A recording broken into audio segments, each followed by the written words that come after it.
We live in an era of unprecedented abundance, and at the same time of the deepest emptiness.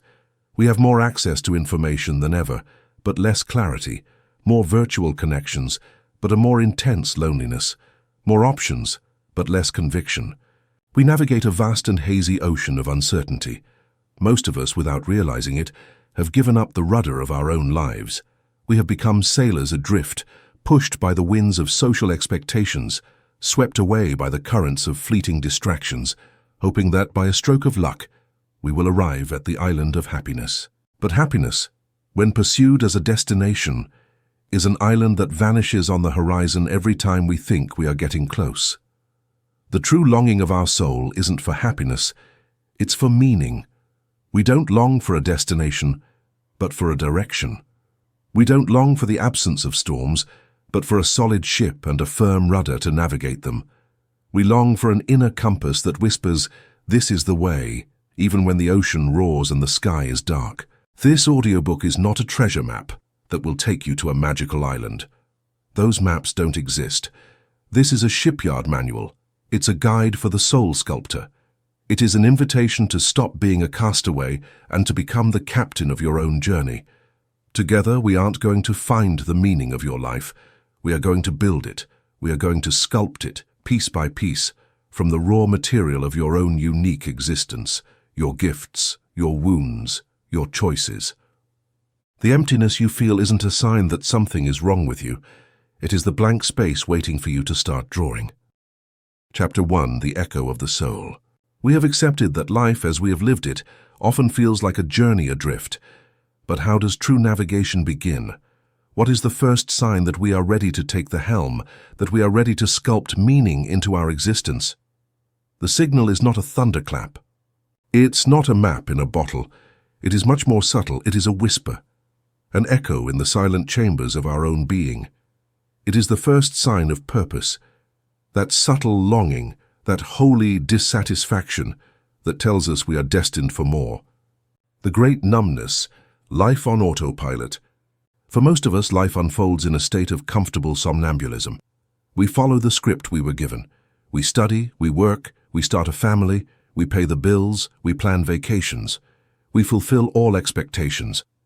Viewed from the outside, our life may seem like a success. It may seem good.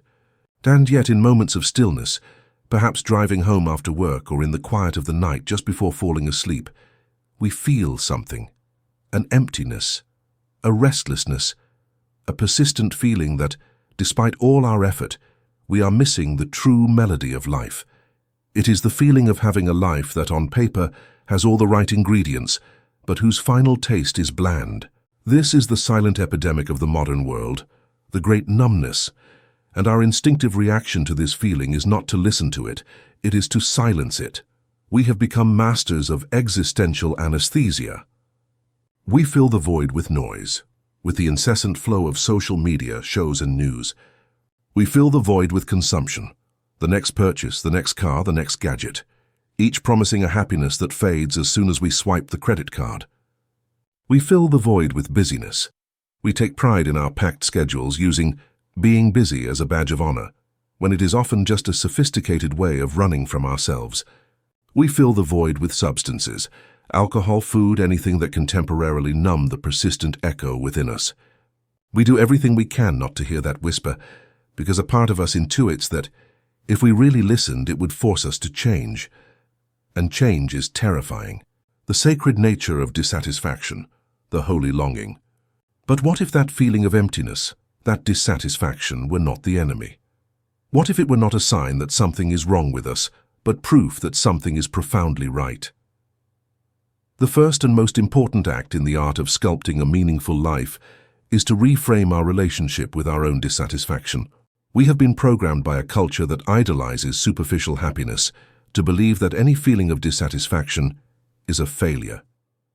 But true wholeness is not born from the absence of dissatisfaction. It is born from attentively listening to the right dissatisfaction. We must learn to differentiate between neurotic dissatisfaction and holy dissatisfaction. Neurotic dissatisfaction is the ego's hunger. It is always external. I'm not happy because I don't have enough money, the perfect partner, the ideal body. It is a bottomless pit, because even when it gets what it wants, it immediately finds something new that it lacks. Holy dissatisfaction, on the other hand, is the soul's longing. It is not a cry for more, but a whisper for deeper. It does not focus on what we lack, but on the potential we are not expressing. It is the voice of our highest self, of our Dharma, that tells us with infinite patience, "This life you are living is good, but it is too small for you. You have come to be more. You have come to give more. You have come to love more. There is a masterpiece inside you that longs to be sculpted." This holy dissatisfaction is the universe's evolutionary impulse expressing itself through you.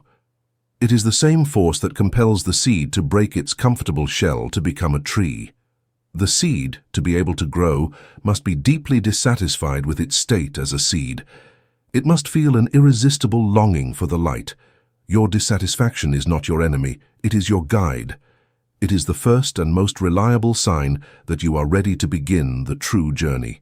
The first practice, creating resonant silence. The echo of the soul is a whisper. To be able to hear it, we must first turn off the deafening noise of our daily lives. The first act of the archaeologist is not to dig, but to create silence.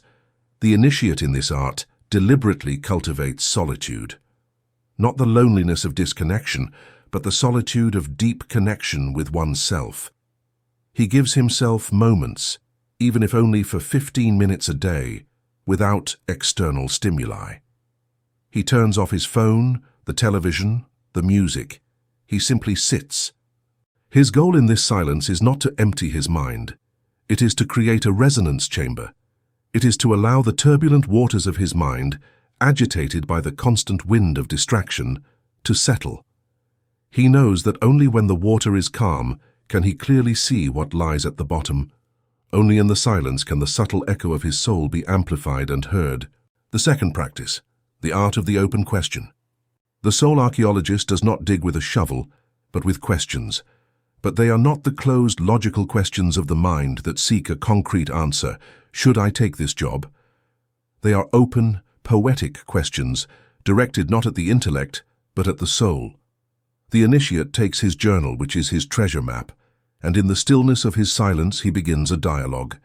He writes at the top of the page one of the great questions. My soul, if fear were not a factor, if money were not a problem, if the approval of others were irrelevant, what would you be doing with this precious life? What activity made me completely lose track of time when I was a child, before the world told me what was practical?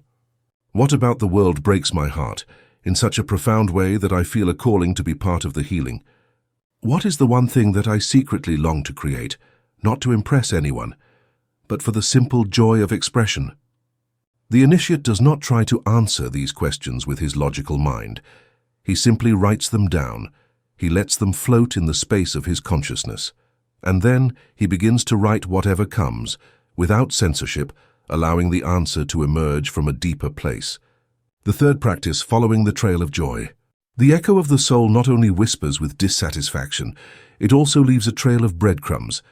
And those breadcrumbs are made of a single substance, joy. Not the loud happiness that depends on external circumstances, but a subtle joy, a feeling of resonance and flow. It is the feeling that floods you when you are so immersed in an activity that you forget about yourself. The initiate becomes a joy detective. His practice is the resonance journal. Every night before sleeping, he asks himself, what was the moment of my day today, no matter how small, in which I felt most alive, most authentic, most in flow? Perhaps it was during a conversation with a friend in which he felt a deep connection. Perhaps it was while organizing his bookshelf, feeling a strange satisfaction in creating order out of chaos. Perhaps it was while helping a colleague solve a problem, feeling a joy in the act of serving. The initiate writes these moments down, and over time he begins to see a pattern. He discovers that the trail of his moments of greatest joy often points in a completely unexpected direction, a direction that his logical mind would never have considered as a life purpose. The echo of the soul is no longer an emptiness to be feared. It has become your compass, the first note of the symphony of your purpose. You have learned to listen to it, to honor it, and to follow its subtle trail. You are no longer adrift. You have received the first and most important sign. Chapter 2. The Archaeology of Your Gifts. Before we begin the excavation, we must dismantle one of the most paralyzing lies our culture has told us.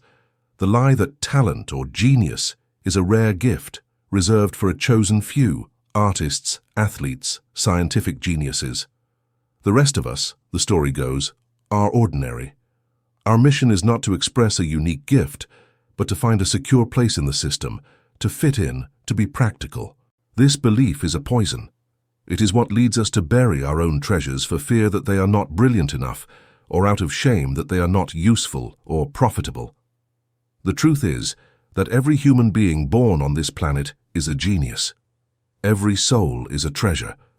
Each of us arrives in this world with a unique and unrepeatable combination of gifts, talents, and passions, a soul fingerprint designed to leave a unique mark on the tapestry of existence. So if we are all geniuses, where is our treasure buried?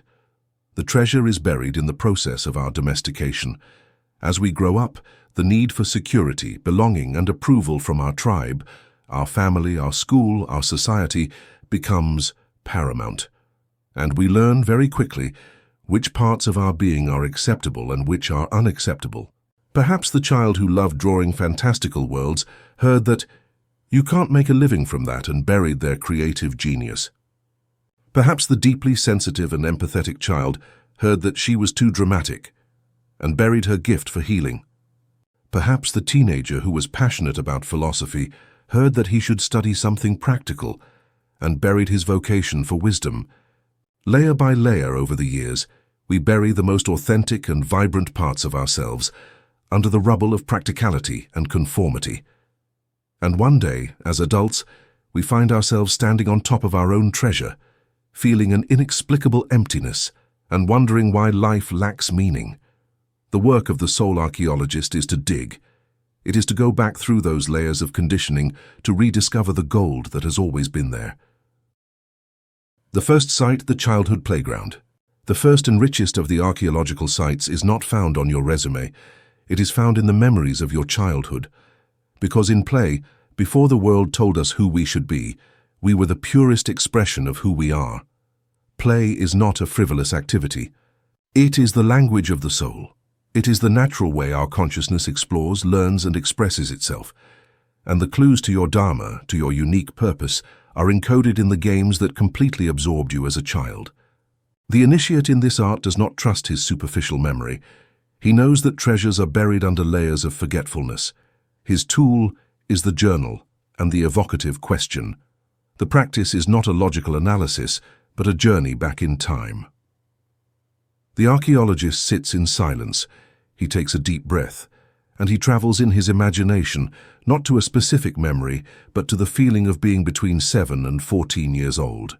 And from that place, he asks himself the explorer's questions, writing down the answers without filtering. What activity made me completely lose track of time? What was my natural flow state? What worlds did I immerse myself in? Did I build things, take apart gadgets, organize my collections, take care of my dolls or pets, lead my friends on adventures, get lost in books, draw, sing? What was the central verb of my play? Was it to create, to order, but to explore, to heal, to connect, to understand, to build, to lead? And most importantly, what was the underlying feeling of that game?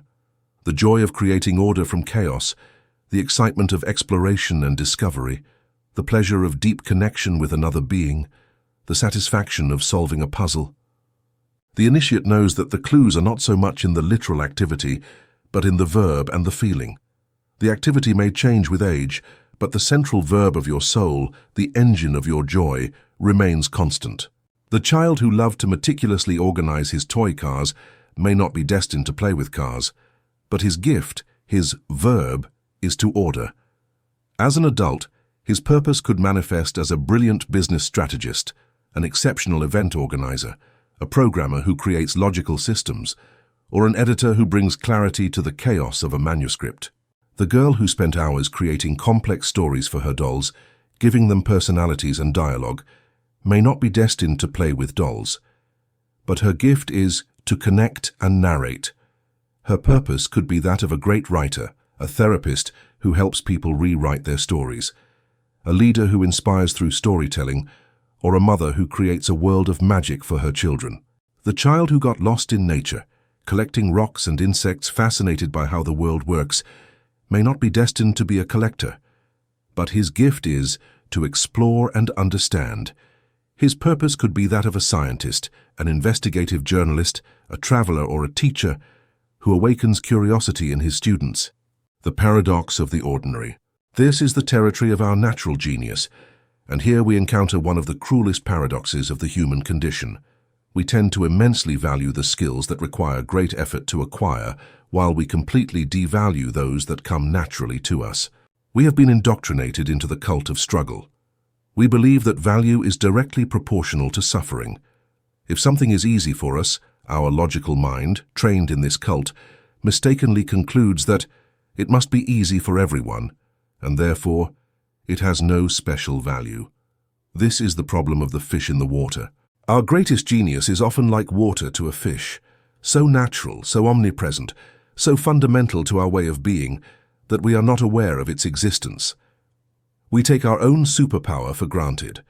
The archaeologist's job, therefore, is not to acquire a new skill. It is to recognize the one he already possesses. The workshop of the archaeologist, the practice of reflection. The initiate in the art of meaning knows that he cannot see his own genius directly, in the same way that an eye cannot see itself. He needs mirrors.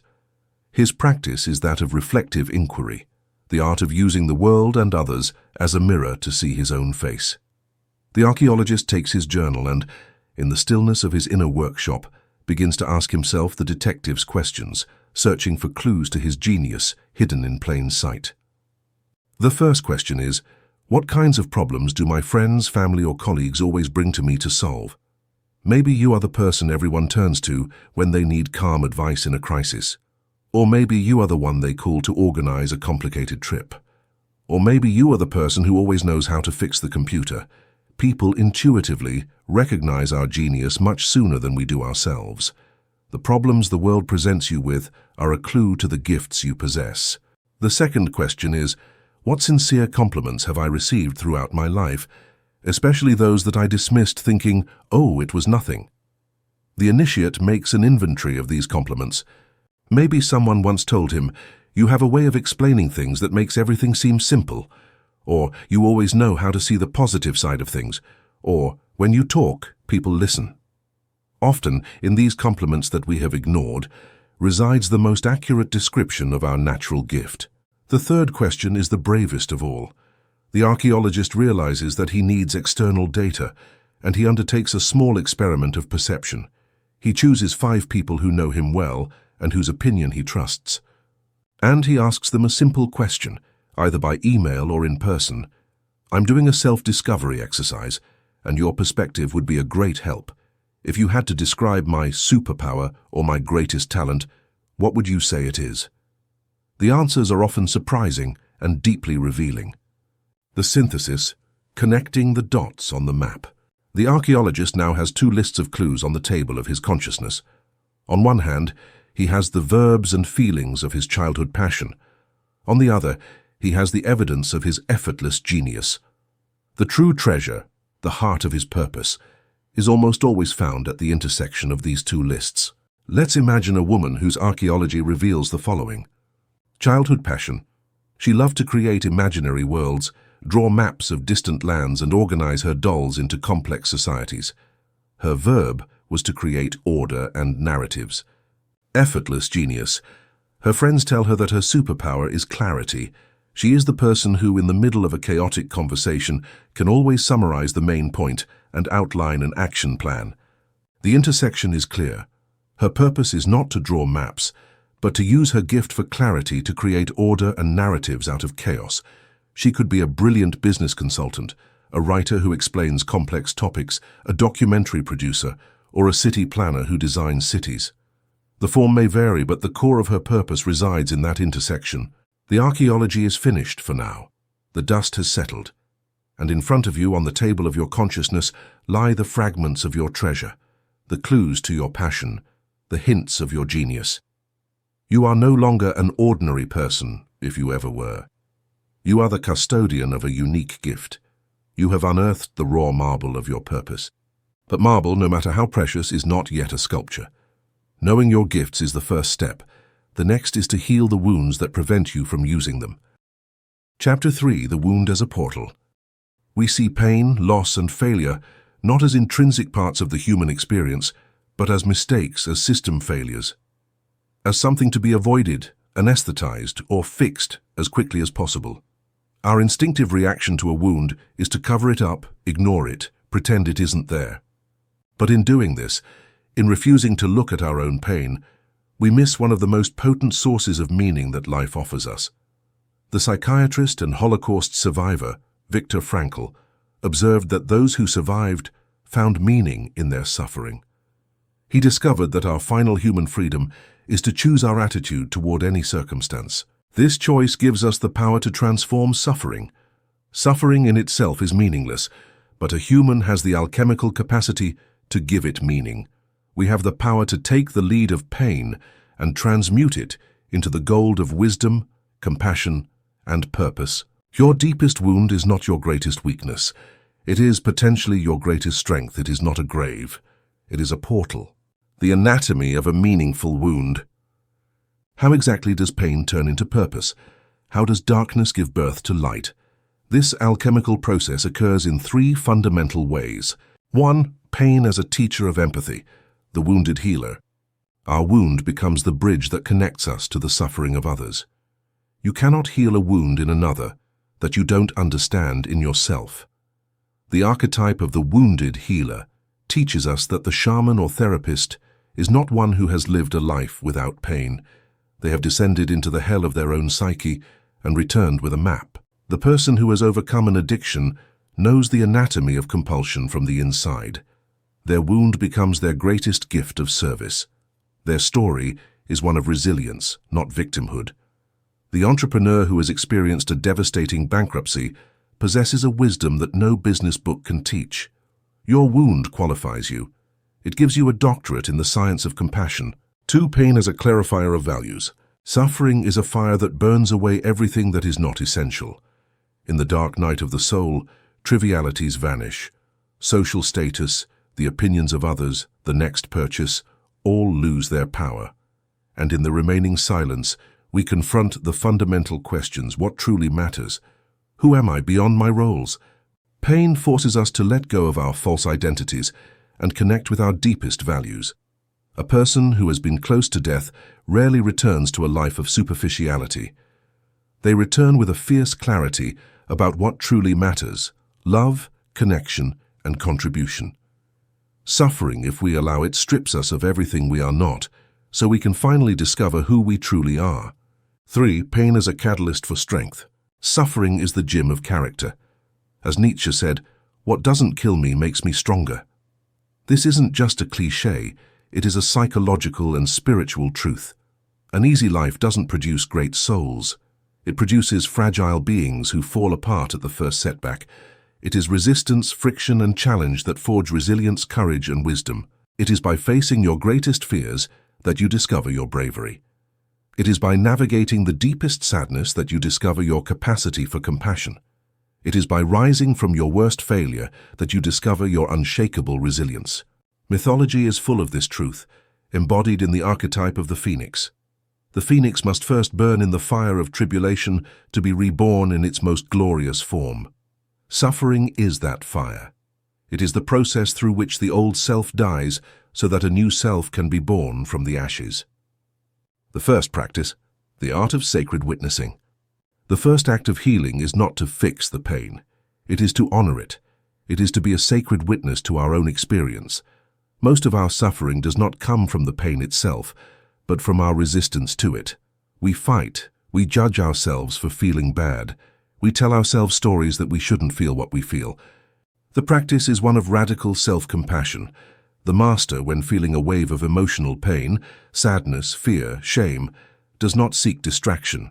He pauses, he closes his eyes, and he brings his attention not to the story the mind tells, but to the physical sensation in his body. He feels the tightness in his chest, the knot in his throat. Instead of resisting, he breathes into the sensation. He surrounds it with his awareness like a loving mother embracing a crying child. He doesn't try to change it. He simply gives it permission to be there. This act of compassionate witnessing is incredibly powerful. By no longer fighting the pain, we stop feeding it with the energy of our resistance. The emotion, feeling seen, begins to dissolve. The second practice, the rewriting of the narrative.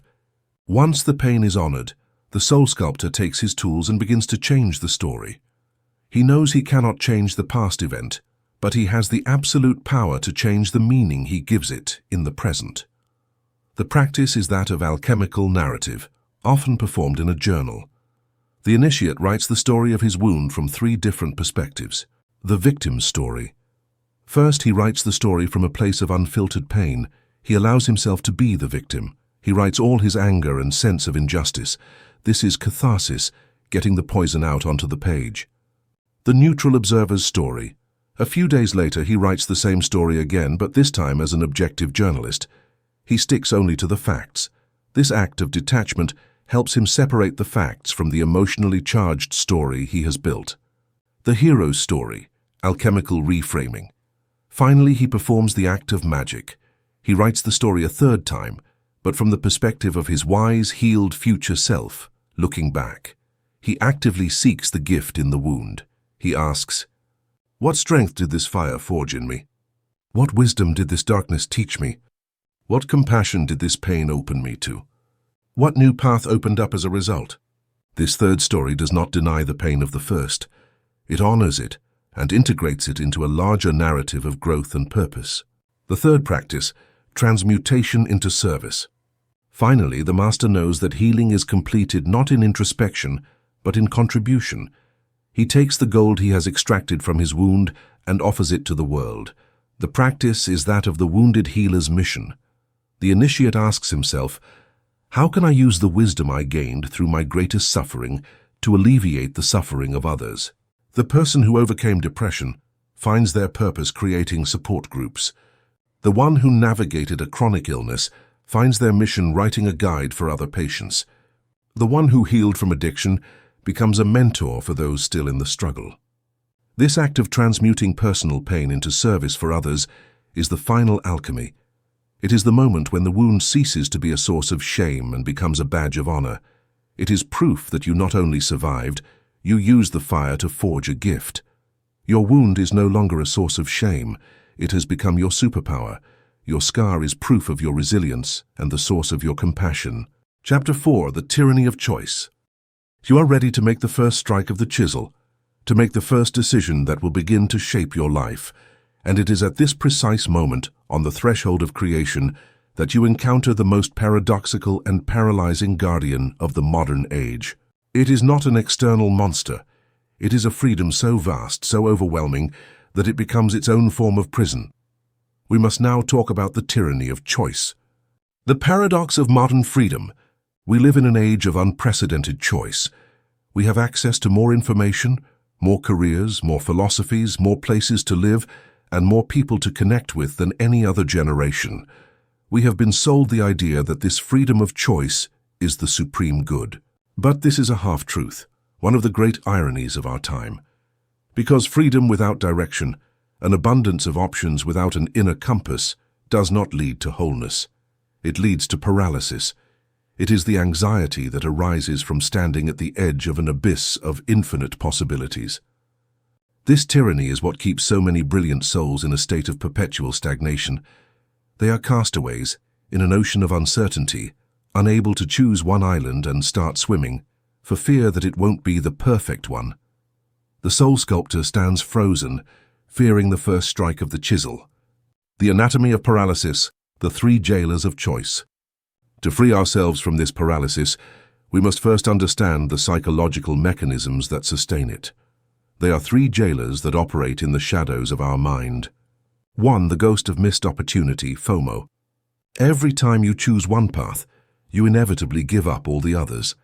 The mind, addicted to the fantasy of having it all, experiences every choice as a loss.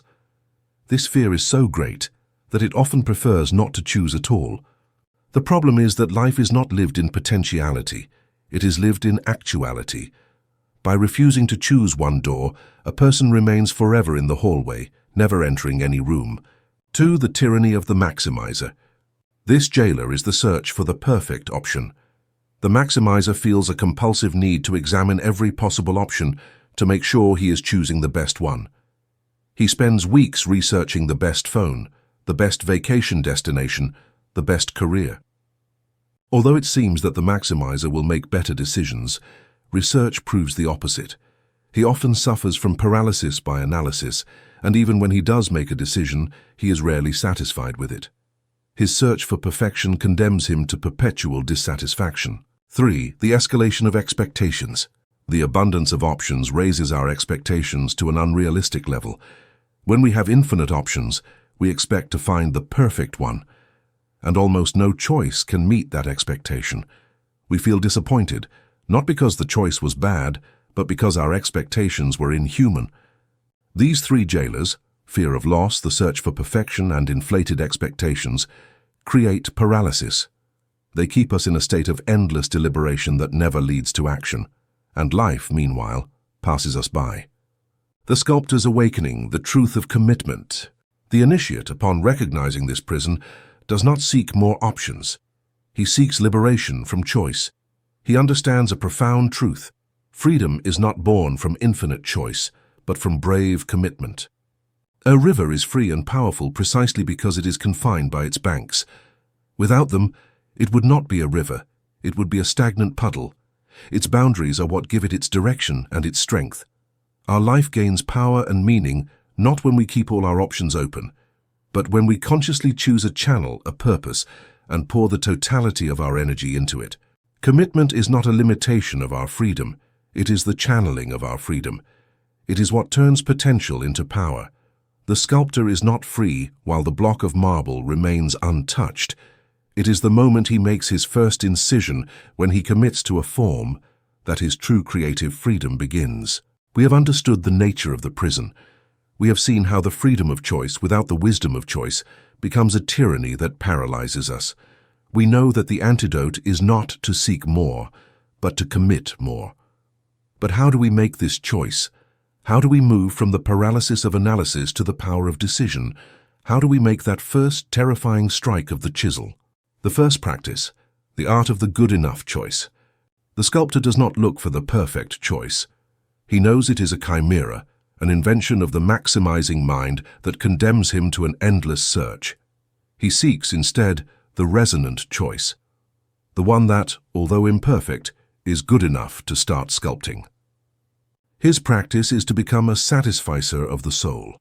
First, the initiate defines his essential non-negotiable criteria, not a list of 100 requirements, but the 3 or 4 pillars on which he wants to build his life. Then he explores the options, and the moment he finds the first option that satisfies his essential criteria, he stops. He does not keep searching. He trusts that this good enough option is the perfect entry point, and he commits to it. The initiate adopts the 80% rule. If a path resonates with 80% of what his soul longs for, and crucially, awakens an energy of enthusiasm in him, he knows it is more than enough to get started. The remaining 20% is not found in more analysis, but in the alchemy of the path itself, in the act of walking and sculpting. The second practice, the purpose experiment. To calm the jailer of fear of loss, the wise sculptor does not commit for life with a single strike of the chisel. He performs a small-scale test. He knows that total commitment can be terrifying. Therefore, before making a life-changing decision, he creates small, safe purpose experiments. Let's imagine a lawyer who, after his inner archaeology, discovers that the echo of his soul calls him to carpentry. The mind, tyrannized by choice, presents him with 2 catastrophic options. Remain a miserable lawyer for the rest of your life, or quit your job, give up your security, and risk ruin by opening a carpentry shop. The wise sculptor rejects this false dichotomy. Instead, he designs an experiment. His commitment is not to become a carpenter. His commitment is, for the next 30 days, I will dedicate every Saturday morning to working with wood in a friend's garage. My only goal is to observe how I feel during the process. Does it give me energy? Do I enter a state of flow? Do I enjoy the craftsmanship? This low-risk experiment provides him with real data, not the fantasy of the mind, but the truth of the body and the soul. At the end of the 30 days, he will know with much greater certainty if that path resonates with him. This practice of experimentation dissolves paralysis because it reduces the magnitude of the decision. You are no longer choosing the rest of your life. You are choosing your next 30-day experiment. The third practice, burning the ships. Once the experimentation has validated the resonant choice, once the heart and soul have given their yes, the moment of true power arrives, the moment of total commitment. The sculptor, like the conquistador of old, burns his ships. This is the practice that forever silences the jailer of fear of missing out. It is the act of deliberately closing all other doors to be able to walk through a single door with the totality of your being. The Spanish conquistador Hernán Cortés, upon arriving on the shores of Mexico, faced an immensely superior army. His men were terrified and considered the possibility of retreat. Cortés gave a legendary order: burn the ships. By eliminating the possibility of retreat, he created absolute clarity and focus. There was only one path: forward. And that desperate clarity was what gave them the strength to achieve the impossible. The soul sculptor at a given moment must do the same. It is not an act of recklessness. It is an act of calculated power that is performed after experimentation. It is the sovereign declaration: I have explored, I have chosen, and now I pour all my energy, all my faith, all my being into this single path. The other possibilities no longer exist for me. The moment you burn your ships, you release an unimaginable amount of psychic energy. The energy that was once wasted on doubt, comparison, and what-ifs is now available and concentrated on a single point. You become a force of nature. The tyranny of choice dissolves, not with more analysis, but with brave action. Paralysis ends, not by finding the perfect choice, but by making a choice perfect through your total commitment to it. Chapter 5. The Power of a Burning Yes. This is the most sacred and terrifying moment of all. It is the moment of true choice. Not the trivial choice between 1,000 external options, but the fundamental choice of your own being. It's the moment to stop being an ocean of potential and become a river of power. It's time to pronounce your burning yes. The alchemy of decision. Beyond simple choice, we must understand that a decision, in the language of the soul, is not what we commonly believe it to be. In our life adrift, we often confuse preferences with decisions. A preference is a weak desire. I would like. It's a passive declaration that carries no creative power. A decision, however, is an act of sovereignty. The Latin root of the word decidere means to cut. When you make a true decision, you are consciously and deliberately cutting off all other possibilities. You are burning the ships. This act of cutting is an energetic event. It is an act of alchemy that changes the geometry of your reality. Before the decision, your energy is scattered like sunlight on a cloudy day. After, it is concentrated like a laser beam. You haven't just chosen a path. You have declared that you are that path. The universe responds to clarity and coherence, and it begins to reorganize itself around the force of your new signal. The anatomy of a burning yes. The three components of true choice. Yes that moves mountains is not a whim. It's not a New Year's resolution. A burning yes has a precise anatomy. It is composed of three elements that must be in perfect alignment. Clarity of purpose, the focus of the yes. A powerful yes is always a yes to something, not just a yes to escape something. The yes born of fear, yes, I'll take this job because I hate my old one, is a weak yes. Its energy is anchored in what you want to avoid. A burning yes is born from your inner archaeology. It is a yes to the expression of your unique gifts, to healing your wound, to the call of your holy dissatisfaction. It is a yes to the direction of your soul, not just a goal. Bodily resonance, the seal of the yes. A yes that only exists in the head is a yes without an engine. The mind can be fooled, but the body never lies. A burning yes is a somatic experience. It's a choice felt in every cell. There may be fear, but beneath it is a current of yes. You feel an expansion in your chest, a quiet certainty in your gut, a surge of energy, This is your inner counsel aligning. When you make a decision that resonates on this level, your inner universe has already ratified it. Willingness to sacrifice, the shadow of the yes. Every burning yes contains, implicitly, a resounding no. A true commitment isn't an addition. It's a reorganization. Saying yes to writing your book means saying no to an hour of Netflix. Saying yes to your business means saying no to leisure weekends. The initiate doesn't see this as a loss.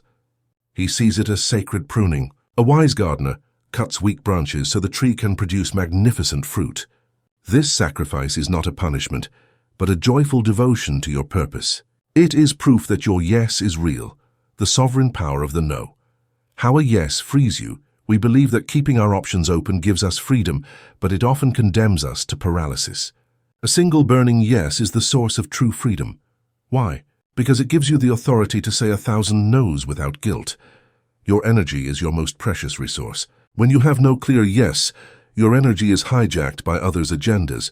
You say yes to commitments that don't nourish you, all for fear of offending or because you lack a more powerful reason to say no. But the moment you declare your burning yes to your purpose, everything changes. You have an infallible filter. The question is no longer, should I do this? But does this serve my burning yes? If the answer is yes, you act with your whole being. If no, you say a calm, guilt-free no. This no is an act of love for your purpose. Each no to the unaligned is a stronger yes to what is. It frees your time, energy, and focus. We have understood the physics of this sovereign decision. We know a true yes is an alchemical act that reconfigures your energy. We know its three components: clarity of purpose, bodily resonance, and willingness to prune the unnecessary. And we have discovered that this commitment is the key to saying no and reclaiming your freedom. But how do you pronounce this yes in a way that shakes the foundations of your old life and announces the arrival of the new? How do you formalize this commitment to the universe and, most importantly, to yourself? You know that your burning yes is not a casual preference, but an alchemical act that concentrates the power of your consciousness. Now we move from understanding to action, from knowledge to consecration. A decision of this magnitude deserves a ritual, a sacred ceremony, outside of ordinary time, where you stand before the universe and, most importantly, before yourself, and declare the new law of your life. This is the first and most decisive strike of the chisel on the marble of your potential. The sculptor's workshop, the consecration ritual. This ritual is designed to engrave your burning yes on every level of your being: mental, emotional, vibrational, and physical. Perform it with the seriousness and reverence it deserves. Step 1. The sacred space. Your environment is a reflection of your inner state. To make a sacred decision, you must create a sacred space. Your moment. Choose a time and place where you won't be interrupted. Sunrise is ideal, your temple. Clean the space. Light a candle to symbolize the flame of your yes. Turn off your phone. This preparation is a message to your subconscious. What's happening here is important. Step 2. The declaration of purpose, the sculptor's manifesto. Bring the clarity of your mind to written form. The act of writing turns an ethereal thought into a tangible object. Your manifesto. Take your journal. Write your burning yes not as a goal but as a vow. I, your name, on this day, consecrate my life to the path of your purpose. I say a burning yes to using my gift of empathy and my healed wound to alleviate suffering. The purpose. By writing it, you create your personal constitution for the new phase of your life. Step 3. The spoken vow, the vibration of commitment. Once the vow is written, you must give it voice. The declaration, stand up. Hold your declaration. With a clear, firm voice, read your manifesto aloud. Not as a cry, but as a powerful, calm declaration. The purpose. Feel the vibration of each word in your chest and throat. You are casting a power spell, a sovereign decree. The sound of your own commitment is one of creation's most potent forces. Step 4. The bodily seal, the embodiment. The mind has conceived. The voice has declared. Now the body must ratify. The practice. Immediately after speaking, close your eyes. Place one hand on your heart and the other on your gut. Anchor your consciousness in your body. The purpose. Feel the resonance of your vow. Feel the calm, the power, the certainty settling in your center. You are sealing the commitment not just in your mind, but in the memory of your cells. Step 5. The symbolic act, burning the ships. The ritual culminates with a physical act that symbolizes your irreversible commitment. This is the hammer strike that seals the pact. The practice: choose a small symbolic act. You can burn a piece of paper on which you've written your doubts, or you can take the first practical step on your new path. The purpose: this act proves to your subconscious that your decision is real and action has begun. Life: after the yes, the chisel in motion. Once you complete the consecration ritual, something fundamentally changes. It's not that the world changes instantly, but your way of navigating it does. Life after the burning yes is a life of clarity. The noise of doubt diminishes. Decisions that were once agonizing become simple because you have an infallible filter. Does this serve my burning yes? Challenges will still appear, but now your perception of them is different. They are not signs that you're on the wrong path. They are the necessary strikes of the chisel. They are the resistance of the marble that allows you to refine your technique, strengthen your character, and reveal the true beauty of your sculpture. You have understood the anatomy and physics of this sovereign decision. You know that a true yes is an alchemical act that reconfigures your energy. You know its 3 components: clarity of purpose, bodily resonance, and the willingness to prune the unnecessary. And you have discovered that this commitment is the key that allows you to say no and reclaim your freedom. But how do you pronounce this yes in a way that shakes the foundations of your old life? How do you formalize this commitment with the universe, and most importantly, with yourself? Chapter 6. The silent vow. The energy of this moment is intoxicating. You feel a clarity and a power you may never have experienced before. You feel invincible, as if no force in the universe could now divert you from your course. This is the honeymoon of creation, the phase of pure inspiration. Enjoy it. Bathe in it. Because it is a gift. But as the master of your workshop, I must prepare you for what comes next. Because inspiration, like the moon, has its cycles. It is a visitor, not a permanent resident. The initial fire of emotion, no matter how intense, will eventually dim its flame. And it is in the cold and silent dawn that follows that first night of passion that the true nature of your decision is revealed. This is where we encounter the fundamental difference that separates the amateur from the master, the dreamer from the creator.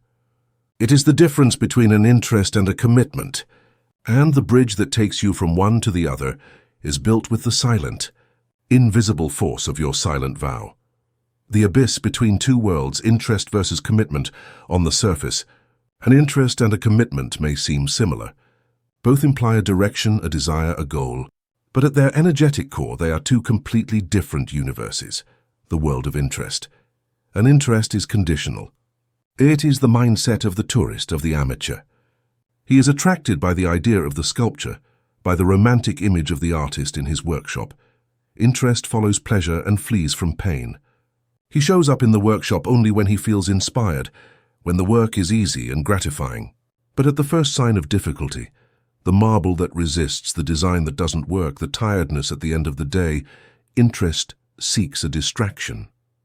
He asks himself, maybe painting is easier.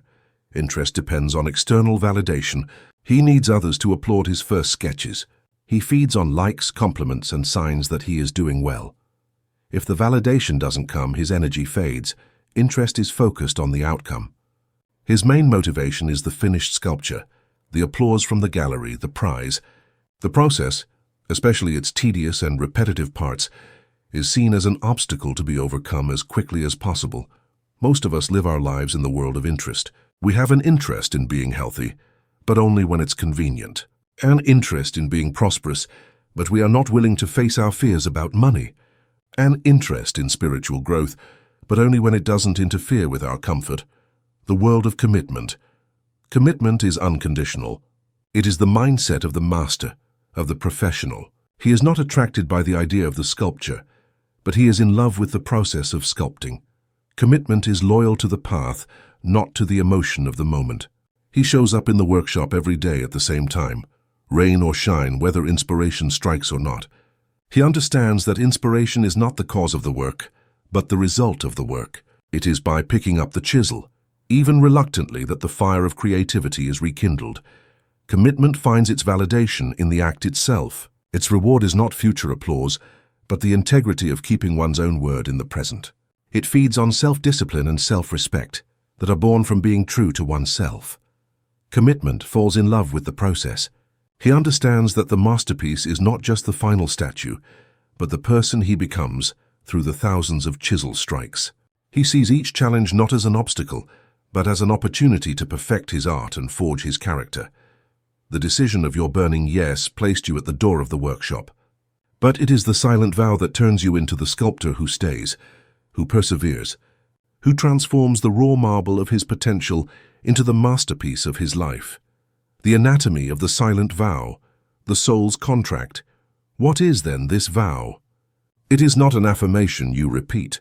It is not an oath you take in front of others. It is the most intimate and sacred contract of all. It is an oath you make to the deepest part of your being. Its power resides precisely in its silent and internal nature. It is a vow of fidelity to your purpose. The silent vow is a declaration of loyalty. It is the promise that from now on, your purpose will be the organizing principle of your life. It is the king to whom all other feudal lords, your comfort, your fears, the opinions of others, must pay homage. This means that when you face a decision, the decisive factor will no longer be what is easiest, or what will others think. The only question that will matter is, what choice honors my vow? This vow becomes your internal compass, simplifying your life and giving you immense clarity. It is a vow to the process, not to the outcome. This is the most crucial distinction. The silent vow is not, I swear that I will succeed, that I will become famous, that I will earn $1 million.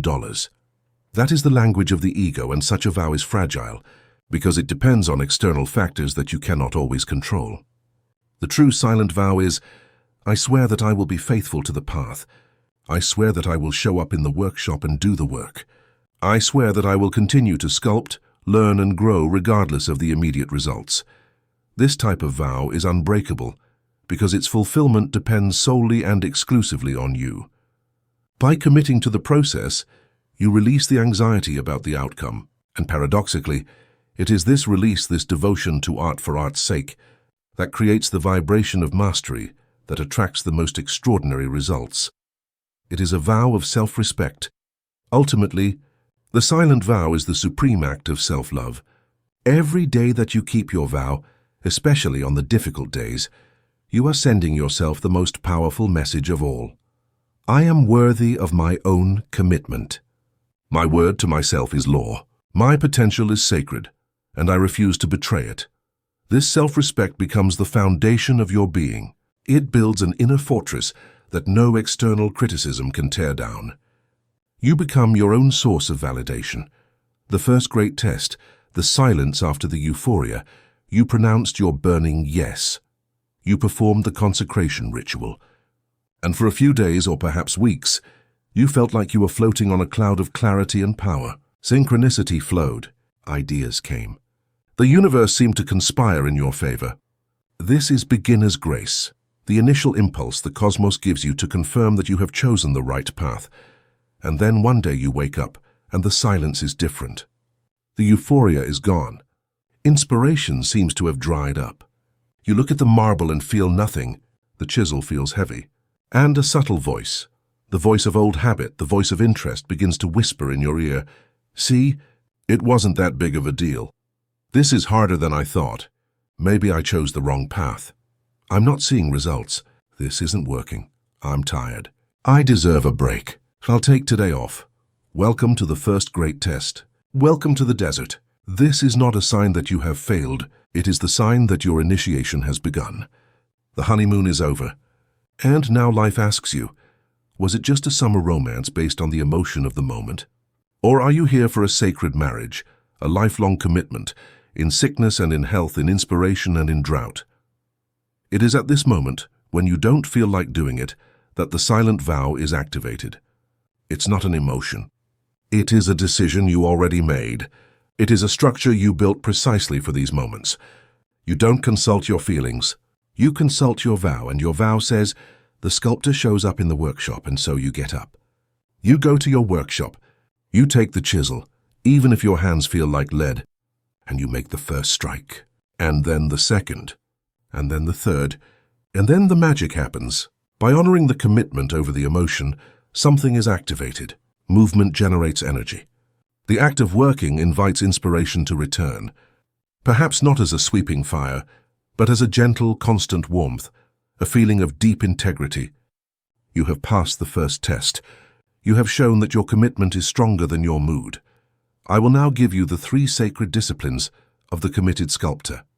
These are the practices that will keep you faithful to your vow, not only when inspiration fades, but also when the path presents you with its toughest tests, the wall of difficulty, the chorus of criticism, and the ghost of your own fear.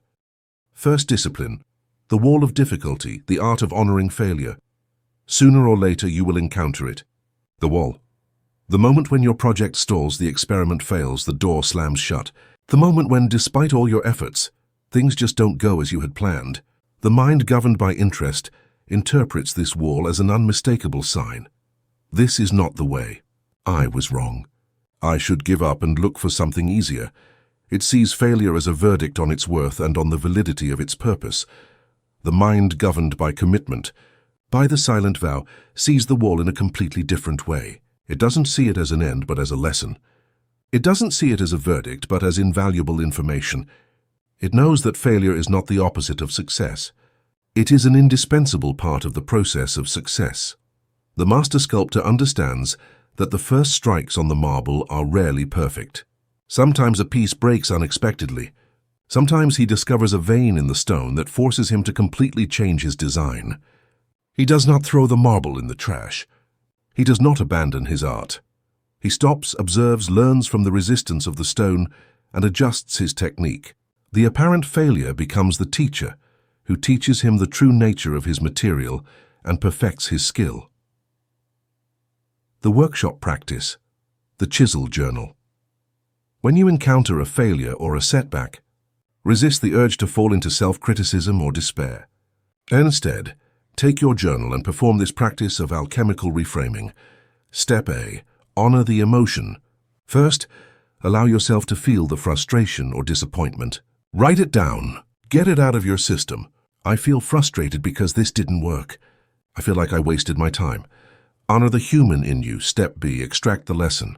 Once the emotional charge has subsided, ask yourself the master's question.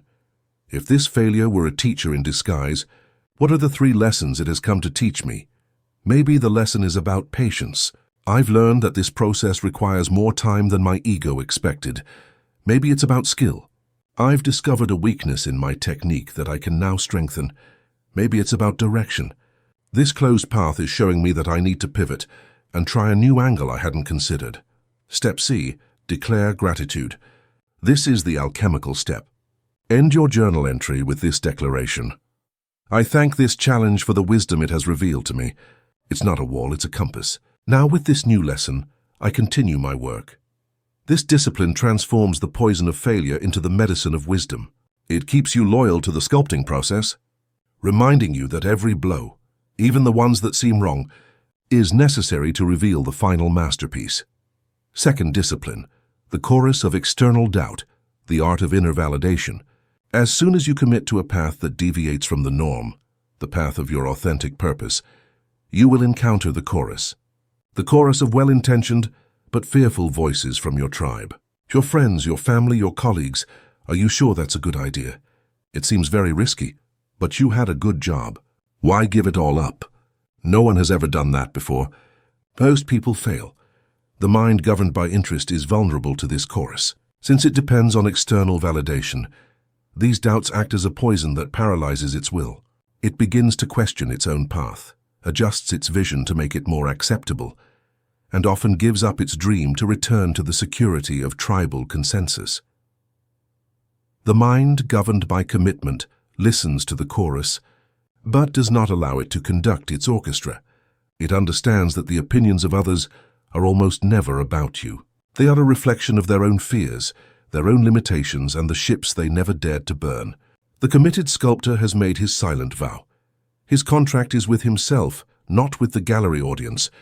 His validation does not come from applause, but from the integrity of his own work. The workshop practice, the anchor of inner validation. When you are faced with external doubt or criticism, perform this internal ritual to reconnect with your own source of power. Step A. Listen and breathe. Don't get defensive.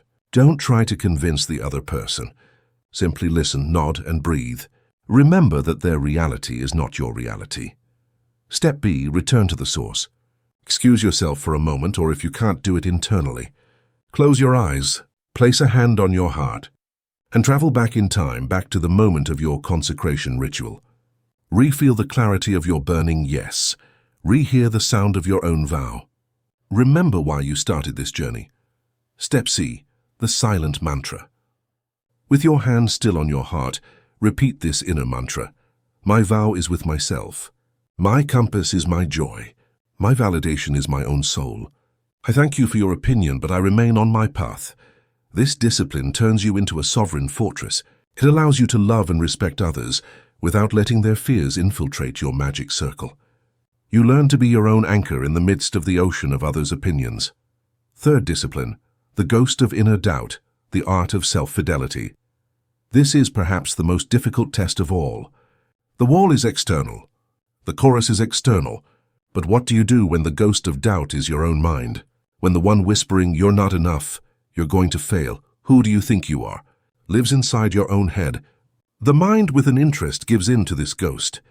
It believes the voice of doubt is the voice of reality. It identifies with it and ultimately is paralyzed.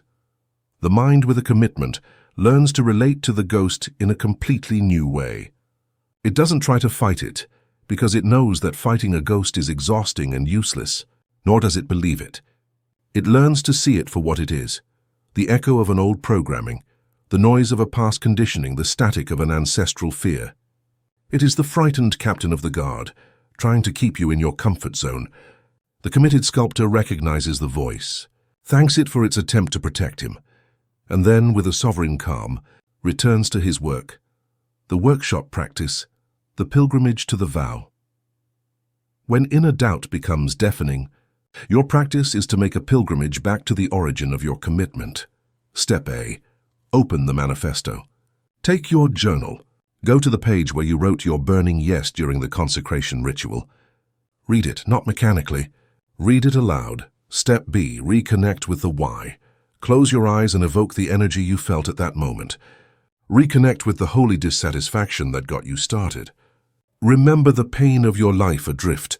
Remember the clarity you felt when you finally chose a direction. Remember the joy of connecting with your gifts. Your why is the antidote to the doubt-filled how of fear. Step C. Perform a small act of fidelity. The best way to silence doubt is with action. After reconnecting with your vow, immediately perform the smallest, most manageable act that is aligned with your commitment. Write a paragraph, make a call, draw a sketch, send an email. Every small act of fidelity is a vow of confidence in yourself. It is a declaration that tells the ghost of doubt, I hear your noise, but my loyalty is with the music of my soul. You have received the disciplines of the committed sculptor. The silent vow is no longer an abstract idea. It is a living practice, a series of tools you can use to navigate any challenge, whether internal or external. Commitment has transformed you. You no longer depend on the breeze of inspiration to move. You have learned to row with the constant rhythm of discipline. You have forged your commitment in the fire of difficulty and tempered it in the waters of doubt. Your loyalty to your path is now unshakable. Chapter 7. Meaning in the Everyday. This is where many seekers encounter a new and subtle form of suffering. They have connected with a grand vision for their lives, to write the book, to heal others, to create their masterpiece. And this vision fills them with a sublime energy. But then, on Monday morning, the alarm clock rings, and they must spend the next 8, 10, or 12 hours in a job that seems to have nothing to do with that vision. They must wash dishes, pay bills, sit in traffic, and answer mundane emails.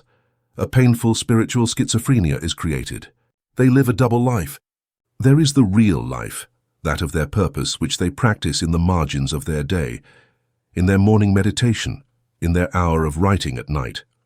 And then there is the other life, the vast expanse of time they feel they must endure, get through, or sacrifice while waiting for the day when they can finally dedicate themselves completely to what they love. This division is one of the greatest sources of unhappiness and burnout.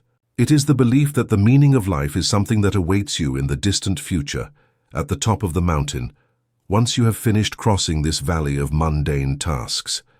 Today I invite you to heal this division. I invite you to discover the secret of true masters. The meaning of life is not found at the top of the mountain. It is found in the way you take every step through the valley. The purpose of this chapter is to teach you to stop waiting for your life to begin and to start living your purpose in the fabric of every everyday moment. You will learn to transform every act, no matter how small, into a strike of the chisel on the masterpiece of your life. The great illusion, the false hierarchy of tasks, the root of this division is a lie that our ego has told us, a lie so persuasive that we have accepted it as an absolute truth. The belief that there are important tasks and unimportant tasks. In this imaginary hierarchy, writing my novel is a sacred act, washing the dishes is a profane task, developing my project is meaningful, answering routine emails is a waste of time, meditating is spiritual, grocery shopping is mundane and material. This hierarchy is an invention of an ego that longs for grandiosity. The ego is drawn to drama, to grand gestures, to activities that give it a story to tell about its own importance. And it despises the small, the repetitive, the silent, because in those tasks there is no stage for it to perform on. The soul, however, does not know this hierarchy. For pure consciousness, for the intelligence of the universe, there is no intrinsic difference in value between composing a symphony and sweeping the floor of the temple. The only distinction the universe recognizes is not the what of the action, but the how. The only variable that matters is the quality of consciousness that is infused into the act. A book written with an ego anxious for fame is vibrationally dead. A dish washed with a loving and whole presence is a sacred act that infuses peace into the home. The first truth to finding meaning in the everyday is this: there are no unimportant acts. There is only unimportant attention. The alchemical ingredient, the power of conscious presence. If the task itself does not contain meaning, then where does it reside? What is the alchemical ingredient that can transform the lead of a mundane task into the gold of a spiritual practice? That ingredient is presence.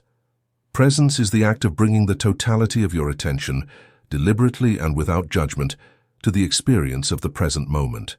It is getting out of the noisy movie theater of your mind, with its movies of pasts and futures, and entering the vibrant, sensory reality of your body here and now. Let's take the example of washing a dish, the autopilot mode. You are standing at the sink, but you are not really there. Your body moves mechanically, but your mind is miles away. It is replaying an argument from yesterday, worrying about a meeting tomorrow, feeling resentment about having to do this chore. The water is running, but you don't feel it. The soap smells, but you don't smell it. The act of washing the dish is a void in your life, dead time that you have to get through to get to the next thing. In this state, the task is in effect a burden, and you, unknowingly, are infusing the dish, the water, and the atmosphere of your kitchen with the chaotic energy of your absent mind. The sculptor mode. Presence. Now change the focus. You decide to use this task as your practice. You take a deep breath, and you bring your attention to the now. You feel the weight of the dish in your hands. You feel the temperature of the water on your skin, a small miracle of thermodynamics. You observe the iridescence of the soap bubbles, a small universe of colors. You hear the sound of the scrubber against the ceramic. You smell the clean scent of the soap. For 2 minutes, your entire universe is reduced to the simple, real experience of washing that dish. Your mind calms down. Your breathing deepens. The act ceases to be a burden and becomes a moving meditation. And you are infusing that dish in your home with the coherent energy of your presence. This is alchemy. You have taken the same external event, and by changing your internal state, you have completely transformed its nature and its effect. You have discovered that meaning is not in the task, but in you. The 3 dimensions of meaning. How to infuse purpose into any action presence is the base ingredient. But for the transformation to be complete, we can add 3 layers of intention that infuse any act with a deep purpose. They are the 3 dimensions of meaning. For any task, you can ask, how can I perform it with excellence? Who does this action serve? And from what energy do I choose to act? The how dimension, the pursuit of excellence, the path of the artisan. This dimension invites you to treat every task, no matter how small, as a work of art. It is the mindset of the artisan, of the Zen master. His honor does not reside in the grandiosity of his work, but in the flawlessness of its execution. The committed sculptor does not just carefully make the big strikes of the chisel. He polishes the final surface with the same devotion, because he knows that the quality of the whole depends on the quality of each part. When you write an email, do you do it quickly and with errors, or do you take a moment to make it clear, concise, and respectful? When you prepare a meal, do you simply throw ingredients together, or do you do it with care, thinking about the balance of flavors and the beauty of the presentation? When you make your bed in the morning, do you leave the sheets wrinkled, or do you make it with an intention of order and serenity, creating a small sanctuary to return to at night? Choosing excellence in the small things is not a burden. It is a source of deep self-respect. Every time you choose to do something well, for the simple sake of doing it well, you are sending yourself a message. I am a person who values quality. My energy and my time are valuable, and I invest them with care. This commitment to excellence in the how transforms tasks from obligations to opportunities to express your own standard of mastery. The for whom dimension, the pursuit of service, the path of the bodhisattva. This is, perhaps, the fastest way to infuse any act with deep meaning. It consists of shifting the focus from what this task demands of me to how this task serves others. Every act, if you look at it deeply enough, can be framed as an act of service. You are not just filing reports. You are creating order that allows your team to work with greater clarity and less stress. You are contributing to a collective mission. You are not cleaning up your children's mess. You are creating an environment of calm, beauty, and stability that nurtures their nervous systems and allows them to flourish. You are weaving the fabric of family love. You are not stuck in a boring meeting. You are holding a space for your colleagues to feel heard. Perhaps your simple, calm presence can change the dynamic of the entire room. You are serving the harmony of the group. You are not paying a bill. You are honoring the work of hundreds of people who provided you with electricity, water, or internet. You are participating in the great ecosystem of human exchange, allowing others to prosper as well. When you see every task through the lens of service, resentment dissolves. The burden becomes a privilege.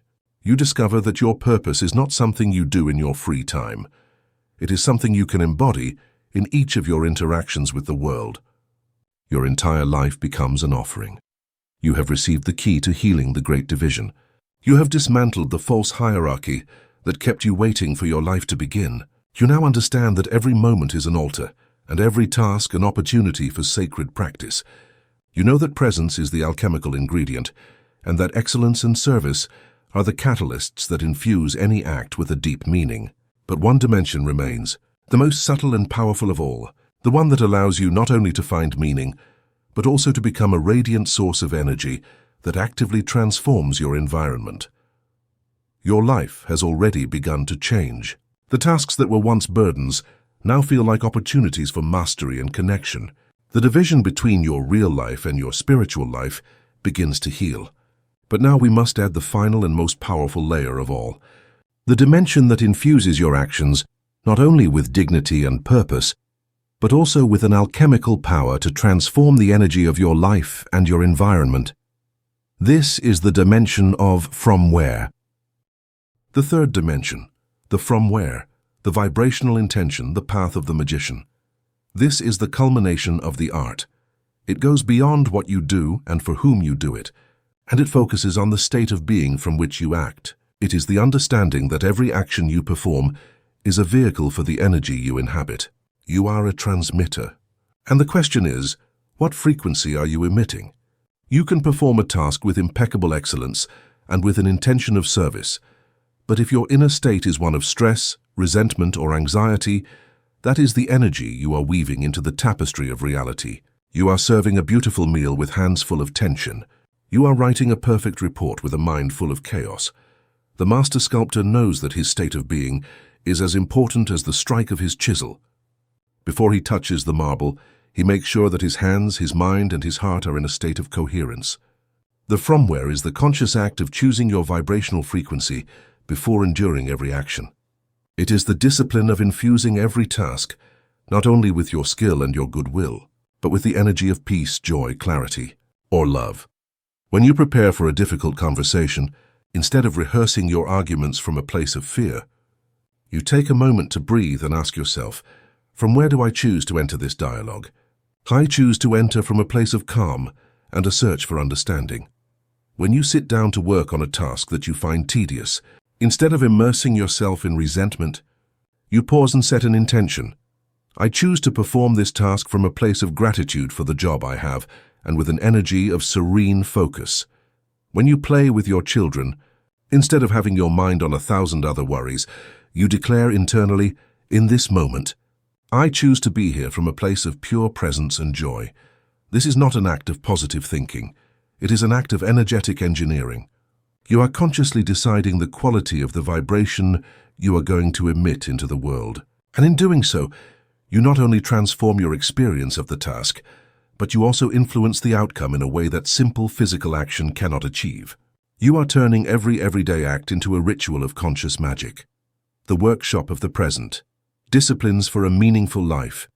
You have understood the philosophy of the temple of the small. Now, I will give you the concrete practices, the daily disciplines of the sculptor, that will allow you to integrate this truth into the fabric of a busy and often chaotic life. First practice, the threshold ritual, the sanctification of transition. Our days are not a single long action, but a series of hundreds of small actions and transitions. We go from answering an email to making a call, from one room to another, from a conversation to a moment of solitude. Most of us live these transitions in a state of complete unconsciousness, dragging the energy of the previous task to the next, creating an energetic disorder throughout the day. The threshold ritual is the practice of transforming these transitions into sacred pauses of intention. The technique, it is deceptively simple. Before starting any new action, before opening the door of your house, before picking up the phone, before writing the first word of a new email, perform these 3 steps. It will take you literally 3 seconds. The pause, stop for an instant, just stop. The breath, take a single conscious inhale and exhale. Feel how this breath cuts the thread with the previous moment and anchors you in the now. The intention, set a single word intention for the action you are about to perform. It can be focus, patience, love, clarity, peace. You don't have to say it aloud. Simply feel it in your heart. The alchemy. Practicing this micro-ritual throughout the day is revolutionary. It breaks the chain of unconscious reactivity. It prevents you from carrying the frustration of a phone call to the conversation with your child. It allows you to enter every new task with a clean slate and a deliberate energy. It transforms your day from a chaotic chain reaction into a series of conscious, purposeful acts. Second practice, the anchor of the single task. The temple of mindfulness. The modern mind suffers from a disease, multitasking. We believe that doing many things at once makes us more productive, when in reality, it only fragments our attention and drains our energy. Presence is the antidote. This practice trains you to return to the power of doing one thing at a time. The technique, choose a mundane task that you perform every day without fail. It can be brushing your teeth, making your coffee, showering, tying your shoes. This task will become your presence gym. Make a vow to yourself that every time you perform this specific task, you will do so with 100% of your attention. It will be your no-mind zone. During those 2 or 3 minutes, you will not plan your day. You will not review problems. You will not think about anything else. Your only job is to completely immerse yourself in the sensory experience of the task. If it's making coffee, feel the weight of the spoon, smell the aroma of the beans, hear the sound of the water, observe the change in color. Become a scientist of the experience. The alchemy. At first, your mind will resist. But by practicing this with a single task, you are training the muscle of attention in a manageable way. The mastery you develop in this small 2-minute temple will naturally begin to extend to other areas of your day. It will be easier for you to be present in conversations, more focused in your work, and more aware of the beauty around you. Third practice, the purpose lens, connecting the small with the great. Sometimes, even with presence and service, a task can feel deeply disconnected from our burning yes. This practice is a cognitive exercise to build a bridge of meaning between your most mundane work and your highest purpose. The technique. Take your journal. At the top of the page, write down the task that you feel has the least meaning in your life, for example, my monotonous accounting job. At the bottom of the page, write the declaration of your burning yes. For example, my purpose is to create order and clarity that allows others to prosper. Now, begin to draw the line of connection step by step, from the task to the purpose. Ask yourself the question, who or what does this task serve? My precise accounting serves my company to have healthy finances, which allows the company to continue employing my colleagues and serving our clients. And by creating order in the finances, I am in fact using my gift to create order and clarity. And by helping the company prosper, I am also generating the resources that allow me, in my free time, to invest in my art-family studies, the alchemy. This practice does not change the nature of the task, but it radically changes the story you tell yourself about it. It pulls you out of the limited perspective of the I, this is boring for me, and places you in a systemic perspective, where you can see how your small cog is a necessary and worthy part of a much larger machine. It transforms resentment into dignity and allows you to infuse even the most arduous work with the energy of your highest purpose. The workshop of the everyday is now open to you. You have discovered that you don't have to wait for a distant future to live a life with meaning. Meaning is not a destination that is reached. It is a quality of attention that is cultivated. The sculptor's masterpiece is not just the final glorious statue. His true masterpiece is the sum of the thousands of small conscious chisel strikes, the love and presence infused into each of them, day after day. Chapter 8. Pain is a chisel. The universe, in its infinite wisdom, decides it's time for a deeper lesson. A project you poured your soul into fails. A relationship collapses. You receive criticism that feels like a dagger. Or the chisel of physical pain strikes without warning. At that instant, all your philosophy is tested. The voice of the old habit screams, "This is a sign to give up. I've failed." The apprentice sees pain as punishment. The master sees a deeper truth. He knows this is not the destruction of his work. It's when the true sculpting begins. Welcome to the most demanding and transformative discipline of all. Welcome to the workshop, where character is forged. Welcome to the art of using pain as a chisel, the nature of marble, understanding necessary resistance. Imagine a sculptor working with soft clay. He molds it easily, but it is fragile. Now imagine a master facing a block of Carrara marble. The stone is hard and cold. Each detail must be won through pressure and thousands of chisel strikes. The process is arduous. The result is a masterpiece that can last for millennia. We long for a life of clay, but the soul, in its longing for greatness, chooses marble. Setbacks, failures, and pain are not signs you are on the wrong path. They are proof you are working with a material worthy of a masterpiece. They are the stone's inherent resistance. They are not the enemy. They are the indispensable dance partner. The anatomy of a setback.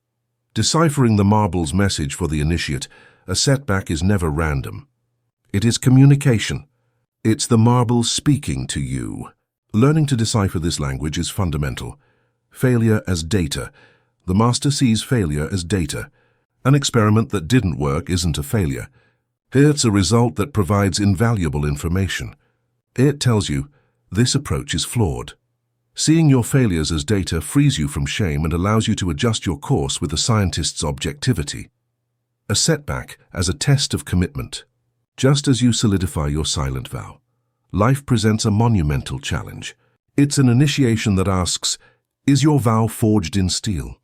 How much do you really desire this vision? Every time you face a setback and refuse to give up, you strengthen the fiber of your commitment. Pain as a signal. The emotional pain of a setback is an exquisite compass. It is not there to torture you, but to illuminate you. Pain always points to a place inside you that needs healing or growth. The pain of criticism points to your dependence on external validation. The pain of betrayal points to a need for healthier boundaries. Instead of fleeing from pain, the wise sculptor leans into it and asks, What part of me is being activated by this? What limiting belief is this pain revealing? The three gifts of the chisel. What pain really sculpts? When we allow pain and failure to do their work, they give us three gifts that cannot be obtained in any other way. The gift of resilience. A blacksmith forges a sword by heating, hammering, and cooling it repeatedly. Each cycle of stress and recovery tempers the metal. Your character is that sword. An easy life produces a soft, brittle metal. It is the cycles of facing pain and recovering that temper you, giving you an unshakable confidence in your own ability to navigate storms. This is resilience. The gift of humility, the wisdom of not knowing. Easy early success often breeds an inflated ego. Failure is the perfect antidote. A resounding failure brings you to your knees. It forces you to admit, I don't know everything. This humility is the gateway to higher wisdom. It's the moment you stop imposing your will on the universe and start listening. This surrender to a greater power makes you immensely more powerful. The gift of depth, the beauty of the patina. A perfectly smooth, polished sculpture may be impressive, but it often lacks soul. It is the small imperfections, the patina that time gives it, that grant it character and depth. Your life is that sculpture. Your scars tell your story. They are what allow you to appreciate the light with an intensity that someone who has never suffered cannot know. The pain and failure add layers of meaning to your existence. They turn your life from an object of admiration into a true work of art, inspiring others not by its perfection, but by its authentic beauty. You have been introduced to the true nature of the marble and the chisel. You have begun to see failure not as an enemy, but as a teacher, and pain not as a punishment, but as the indispensable tool that shapes your character. But how do we stand before that blow? What is the inner posture that allows us to receive the impact without breaking? Now we move from understanding to practice, because knowing that pain is a tool is one thing. Learning to wield it is another. When the chisel strikes, when the marble cracks, when emotional pain floods your being, what do? What is the discipline of the master in the moment of truth? We now enter the alchemist's workshop, not to learn to avoid pain, but to learn to transmute it. I will give you the three sacred practices that will allow you to take the lead of suffering and consciously turn it into the gold of your character. First practice, the art of sacred witnessing, honoring the energy. The first act of healing, the most crucial of all, is not to analyze or suppress pain. It is simply to honor it. Most of our suffering does not come from the initial pain itself, but from the war we wage against it. We judge ourselves for feeling bad, and this resistance is like fanning a fire. The master's practice is conscious surrender. It is the art of being a sacred witness to your own experience. The technique, when a wave of emotional pain hits you, sadness, fear, frustration, resist the urge to distract yourself, pause. If you can, close your eyes. Now, make a radical move. Withdraw your attention from the story your mind is telling about the pain and bring it directly to the physical sensation in your body. Become an explorer of your inner landscape. Where does this emotion live? Is it a tightness in your chest? A knot in your throat? A void in your stomach? Be as precise as possible. Once you have located the sensation, do the opposite of what your instinct tells you. Instead of contracting and resisting, breathe into the sensation. Imagine your breath gently surrounding it, giving it space and air. You are not trying to make it go away. You are giving it unconditional permission to be there. The alchemy. This act of compassionate witnessing is incredibly powerful. By no longer fighting the pain, you stop feeding it with the energy of your resistance. The emotional energy, feeling seen and accepted without judgment, begins to flow. It softens, dissipates, and integrates. You have learned the first lesson of the alchemist. Acceptance, not resistance, is the true agent of transformation. Second practice, the rewriting of the narrative, giving meaning to the wound. Once you have honored the raw energy of pain, it is time for the sculptor to take his tools and begin to shape the meaning. You know you cannot change the past event, but you have the absolute power to change the story you tell yourself about it in the present. This is the practice of the alchemical narrative, a process often done in the sacred intimacy of your journal. The technique, you will write the story of your wound, your failure 3 times from 3 radically different perspectives. The victim's story. First, You will give yourself total permission to be the victim. Write the story from a place of pure, unfiltered pain. This is your catharsis. It is the act of getting the poison out of your system and onto the page. The neutral observer's story. A few days later, when you feel more detached, return to your journal. Now write the same story, but as if you were an objective journalist. Stick only to the observable facts. This act of detachment helps you separate the raw facts from the emotionally charged narrative, the hero's story, alchemical reframing. Finally, the act of magic. You will write the story a third time, from the perspective of your wise, healed future self, looking back at this event as a crucial turning point. In this version, you actively seek the gift in the wound. You ask yourself, what strength did this fire forge in me? Was it resilience, courage, self-confidence? What wisdom did this darkness teach me? Was it about boundaries? Forgiveness? What I truly value? What compassion did this pain open me to, allowing me to understand others who have suffered similarly? Looking back from this wise future, what new path opened up for me precisely because that old door closed? The alchemy. This third story honors the pain of the first, but integrates it into a larger narrative of growth and triumph. You have taken the raw event and sculpted it. You have transformed a memory that defined you as a victim into a story that consecrates you as a hero. You have given meaning to your suffering, and in that act, you have freed yourself from it. Third practice, transmutation into service, offering the gold. The final step of alchemy is not introspection, but contribution. The true master knows that healing is completed when we take the gold we have extracted from the mines of our suffering and offer it as a gift to the world. The technique. This is the practice of the wounded healer's mission. Once you have rewritten your narrative and extracted the wisdom from your wound, you ask yourself the most important question of all. How can I use the wisdom I gained through my greatest suffering to alleviate the suffering of others in a way that only I can? The person who overcame depression discovers their purpose in creating support groups. The entrepreneur who lost everything becomes a valuable mentor to new entrepreneurs. The one who healed from addiction becomes a beacon of hope for those still in the struggle. The alchemy. This act of transmuting your personal pain into service is the final alchemy. It is the moment when your wound ceases to be a source of shame and becomes your badge of honor. Your scar is no longer a sign of damage. It is the irrefutable proof of your resilience and the very source of your deepest compassion. You have not just survived the fire. You have emerged from the ashes not with empty hands, but with a gift forged in those very flames. Your greatest pain has become, through the alchemy of your consciousness, your greatest superpower. Chapter 9. The Silent Legacy. Until now, our journey has largely focused on you, on unearthing your gifts, healing your wounds, and forging your commitment. But now we must take the final and most important step. We must shift the focus from the sculptor to the sculpture, and from the sculpture to the world.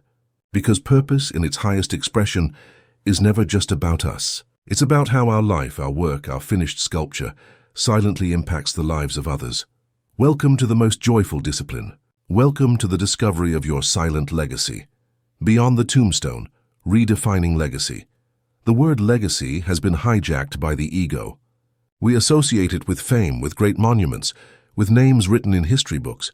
We think of legacy as the sum of our achievements, the story that will be told about us when we are gone. And this vision pressures us to seek recognition, to build a visible monument of our success. But the legacy we speak of today is infinitely more subtle, more real, and more powerful. It is not the story that is told about you, but the energy you leave behind in every interaction.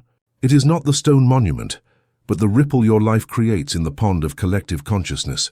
The silent legacy is not measured in awards or followers. It is measured in the quality of the vibration you emit into the world in every moment. It is the invisible echo of your being. The physics of impact. You are a ripple in the pond. To understand how this legacy works, we must remember one of the fundamental truths we have explored. You are a vibrational being. Your state of being, the sum of your thoughts, emotions, and beliefs, is not a private matter. It is a frequency that constantly radiates from you, like the ripples that expand from a stone thrown into a pond. These ripples interact with the ripples of every person you meet, whether you like it or not. Your main impact on the world is not what you do or say. It is the frequency you hold. Imagine you walk into a room where two people have just had a heated argument. You don't need to hear a word to know what happened. You can feel the tension in the air. What you are feeling is the vibrational signature, the ripple of incoherence and conflict they have left in the space. Now, imagine the opposite. Think of a time you were in the presence of someone who is deeply at peace. A monk, a wise grandparent, a child absorbed in their play. Without them saying a word, their simple presence has an effect on you. Your own nervous system begins to calm down. Your breathing deepens. You feel a sense of well-being. What happened? You have entered their field of coherence. By the principle of sympathetic resonance, their ripples of peace have invited your own ripples to enter into greater harmony. That is your true legacy. The sculptor who has worked on his own marble, who has healed his wounds and forged his character, becomes one of these people. He becomes a stabilizing frequency in a chaotic world. His greatest contribution is not the sculpture he creates, but the state of being he embodies. The three waves of the silent legacy. This invisible impact is propagated through three main waves, each more subtle than the last, but all immensely powerful. The wave of presence, the legacy of being. This is the most fundamental form of your legacy. It is the impact you have simply by being who you are. It is the quality of the energy that emanates from you when you walk into a room. The sculptor who has gone through the fire of pain and found peace in non-resistance has developed a quality of presence that is, in itself, a form of medicine for the world. When you listen to a friend from this place of deep inner calm, without judging them, without trying to fix them, you are offering them a gift of incalculable value, a safe space to be themselves. Your silent presence is more healing than any advice you could give. When you face a crisis at work or in your family, with serene confidence, you become a lighthouse in the storm. Your nonverbal calm communicates to the nervous systems of others that despite appearances, everything is okay. You become an anchor of stability. When you walk through the world feeling a silent gratitude for your existence, that vibration radiates from your heart field. The supermarket cashier, the person sitting next to you on the bus don't know why, but they feel a little better after you pass. You have raised the energy of the space without saying a word. This is the most humble legacy, and perhaps the most powerful. It doesn't require you to do anything, only that you dedicate yourself to the continuous work of polishing your own inner sculpture. By healing yourself, you inevitably become a healer for the world. The wave of authenticity, the legacy of permission. The second wave is created when you have the courage to live a life aligned with your purpose, to be true to your silent vow, especially when it goes against society's expectations. Each time you choose your authentic path over the safe path, you are performing a revolutionary act. And that act creates a wave of permission for everyone who observes you. When you leave the corporate job that was killing your soul to start your small carpentry workshop, your neighbor who hates his job looks at you, and a seed is planted in his consciousness. It's possible. Maybe I could too. When you dare to be vulnerable and share your story of overcoming a wound, you are giving another person who is suffering in silence the permission to be honest with themselves and to seek help. When you pursue your art not for the money, but for the love of the process, you are reminding a world obsessed with productivity that joy and expression are values in themselves. Your life becomes a testimony. You don't need to preach. Your simple example, the way you embody your truth, is the most eloquent sermon. You become a living proof that another way of living is possible. This is the legacy of the trailblazer. You don't know how many people, upon seeing your footprints, will dare to start their own journey. The wave of the work, the legacy of doing. Finally, we come to the most visible wave, the impact of your sculpture, of your work in the world. But even here, the true legacy is silent and often invisible to you. It is not about the award your book wins, but about the single sentence in that book that gives a lonely teenager the strength to keep going on a dark night. It is not about the profits your company generates, but about the respectful and dignified work environment you create, which allows one of your employees to go home with enough energy to be a patient and loving parent to their children, thus creating another positive ripple. It is not about the beauty of the chair you built with your hands, but about the sigh of relief of the elderly person who sits in it at the end of a long day, feeling the care and excellence you infused into the wood. The true legacy of your work does not reside in its public success, but in the sum of the thousands of private, anonymous impacts it generates over time, ripples that expand far beyond your sight and your life. Like a gardener who plants a tree, you will never know how many birds will nest in its branches, how many travelers will rest in its shade, or how many seeds it will bear over the centuries. Your job is simply to plant the best tree you can, with all your love and all your presence. The universe will take care of the rest. The ego longs to measure its impact. It wants to see the numbers, receive applause, read the plaque with its name.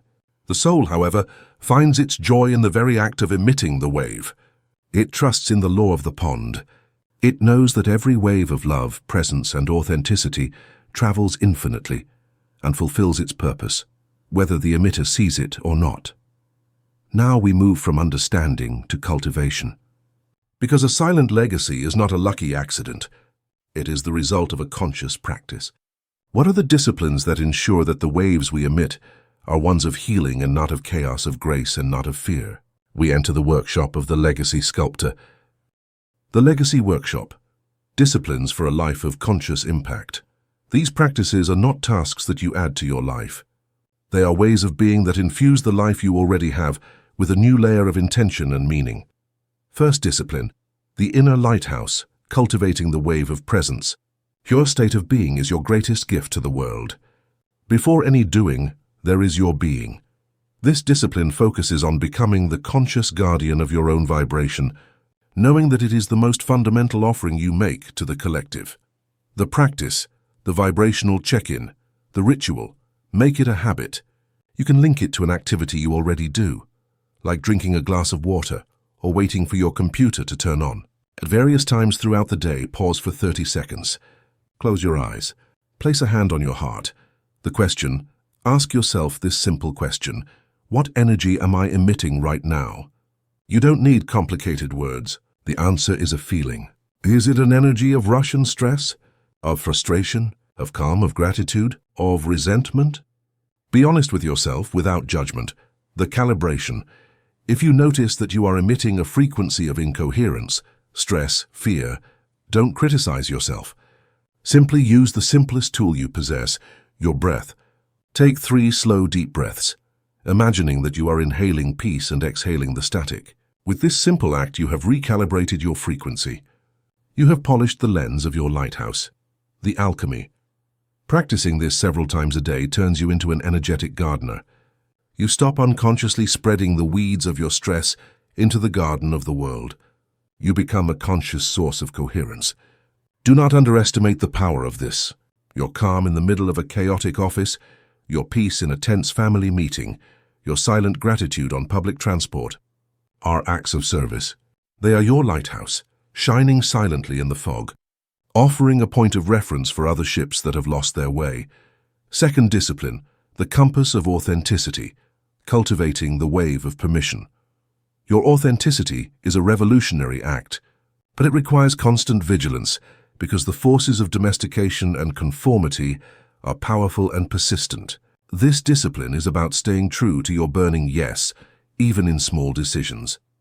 The practice, the inner compass journal. The ritual. Once a week, set aside time for this authenticity audit. Contemplate the past week and answer these questions in your journal. When this week did I feel like I was wearing a mask? When did I say yes when my inner self was screaming no? What fear was behind that mask? The fear of rejection, of conflict, of not being seen as nice or competent. On the other hand, was there any moment, no matter how small, when I chose to be authentic despite the fear? How did that feel in my body? The weekly vow, based on your answers, set a small manageable authenticity vow for the coming week. This week, my practice will be to pause before responding to a request, to consult my inner compass. Or this week, my practice will be to express an honest opinion with kindness in a meeting. The alchemy. This practice keeps you awake. It prevents you from falling back into the somnambulism of pleasing others. Every small act of authenticity you perform is a declaration of power. It strengthens your own being, and as we have seen, sends an expansive wave of permission to those around you. Your silent courage becomes the catalyst for the courage of others. You are literally making the world a braver and more authentic place. One choice at a time. Third discipline, the artisan's intention, cultivating the wave of the work. Your work, whether it is your profession or your calling, is the most tangible channel through which your purpose flows into the world. This discipline focuses on infusing every act of your work with an intention of service, transforming productivity into a sacred offering. The practice, the ritual of work consecration. The ritual. Before beginning any important work session, whether it's sitting down to write, entering a meeting, starting a manual project, or attending to a client, perform this brief ritual of intention. It will take you less than a minute. Step A, pause and presence. Stop before you begin. Close your eyes. Take a deep breath to arrive at the present moment. Step B, the declaration of intention. Don't focus on the task. Focus on the impact you want to create. Formulate a simple declaration of consecration. If you are a writer, I consecrate this writing session to the service of clarity and inspiration for whoever reads me. If you are a team leader, I consecrate this meeting to the service of cooperation, mutual respect, and the best solution for all. If you are a caregiver, I consecrate this act of care to the service of comfort, dignity, and love for this person. If you are an artisan, I consecrate my skill and my presence to this work, so that it carries an energy of beauty and quality to whoever possesses it. The alchemy. This ritual transforms your work. It ceases to be a transaction and becomes a transmission. You stop being a worker and you become a channel.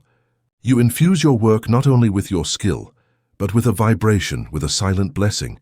The person who interacts with the result of your work does not just receive a product or service. They receive, on a subtle level, the energy of your intention. This is the true meaning of putting love into what you do. And this love is the most lasting echo your work can leave in the world. You have learned to be the sculptor of your own legacy, a legacy that is not built with the ambition of fame, but with a devotion to presence. A legacy that is not measured in milestones, but in moments. You realize the profound truth. Your ultimate purpose is not the finished sculpture. The purpose is the sculptor you become through the act of sculpting. And the legacy is not the statue you leave behind, but the silent inspiration that others feel when they see you so devotedly committed to the art of your own life. Chapter 10. The unfinished masterpiece. For too long we have been told a story. It is the story of life as a ladder, an obstacle course, a series of goals that must be reached to finally arrive at the golden platform of happiness or fulfillment. Graduate. Find the perfect job. Get married. Buy the house, retire. And they lived happily ever after. This narrative has infected our soul. It has turned us into destiny junkies. We live in a state of perpetual arrival, postponing our peace and our joy for a hypothetical future in which, finally, all the pieces will be in place and our sculpture will be finished. I'll be happy when I achieve this. I'll relax when I finish that. This longing for an end, for a static state of arrival, is born of three deep fears. The ego's need for a trophy. The ego needs a finished sculpture. It wants a trophy it can display to the world to prove its worth. Look what I've done. Look at my success. Now at last I am somebody. For the ego, the process is a means to an end. The fear of the process. The process of sculpting is often uncomfortable. It's messy, it requires effort, and it constantly confronts us with our limitations. The longing for a finished work is a longing for the hard work and uncertainty to end. The desire for a final verdict. We long for an end because we want to know if we have done well. We want a final grade from the universe that tells us our life was a success.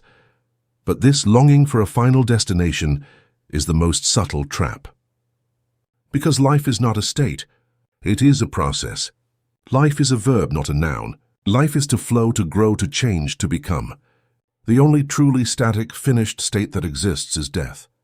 Therefore, the unconscious desire to arrive and finish is, in reality, a desire to stop living.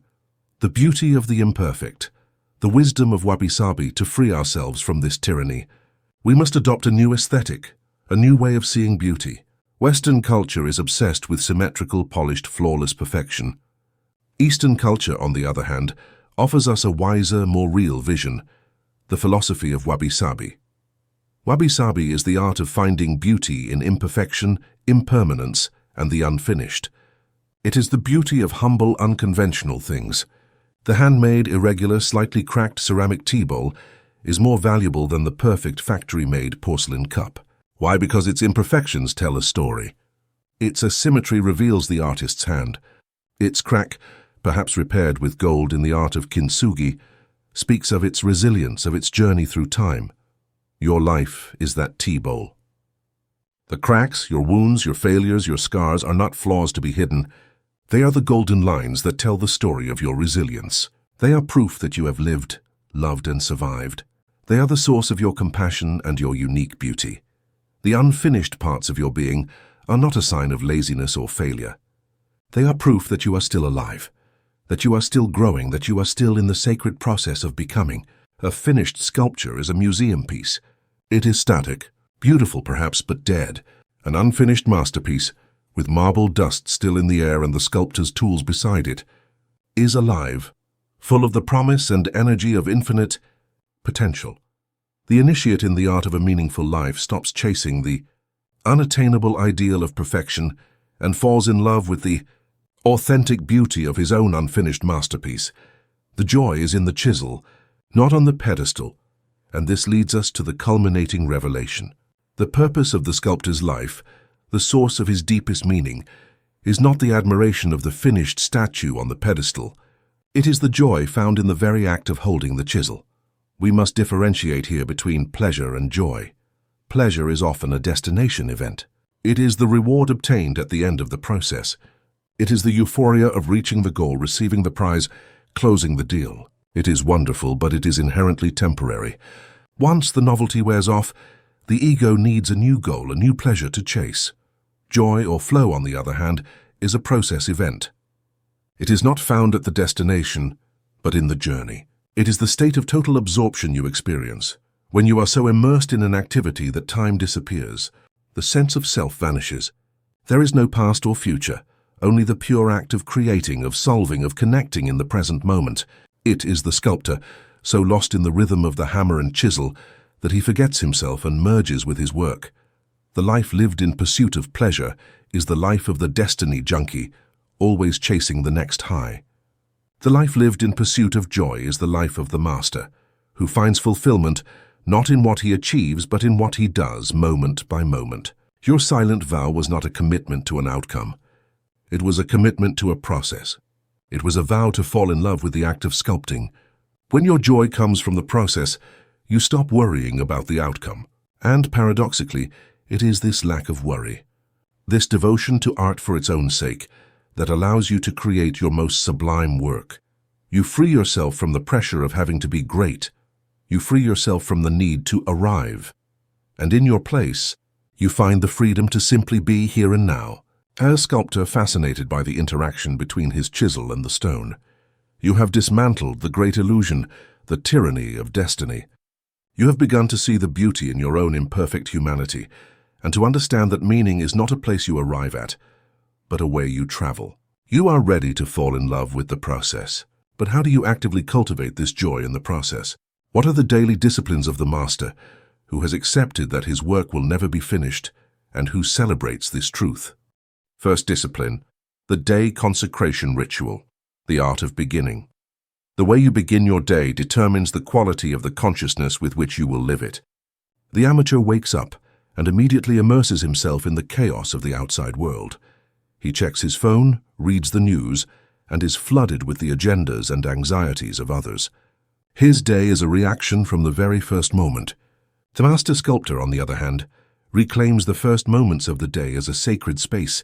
He performs a ritual not to manifest a future, but to consecrate the present. The practice.